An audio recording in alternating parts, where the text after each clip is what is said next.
In this video guys, I'll be telling you how to customize your home screen on your iPad or iPhone. So what you have to do exactly, so if you are in iOS 26 update, so you have to guys hold your screen, and here you will be able to see this edit option. So you have here four options. First is you can add any kind of widget guys on your home screen. So when I tap on this, so there are different categories, like if you want to add widget for context, you will find here this, like you will find this find my widget.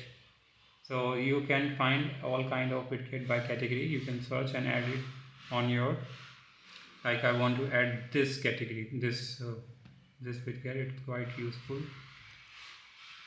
Let's add it guys. So that's the first this is how you can add widget. Second thing you can do on your thing you guys add on your home screen is that you can customize your app icons.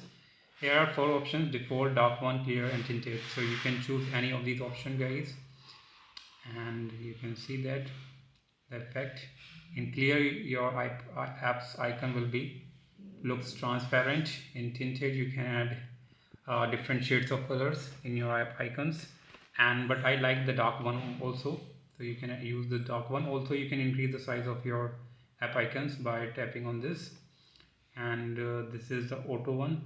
It will automatically change the app icons colors.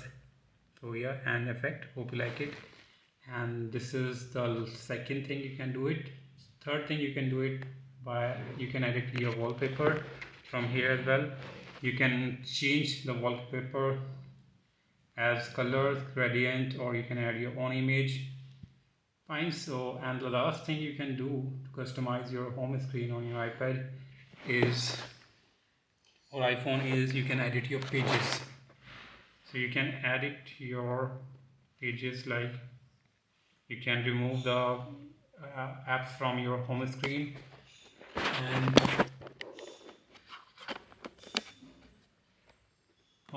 and guys, also you can make folders as well. Let me tap on it. So yep, these are the things you can do it guys to customize your iPad or iPhone home screen. Hope you like it. Get more video to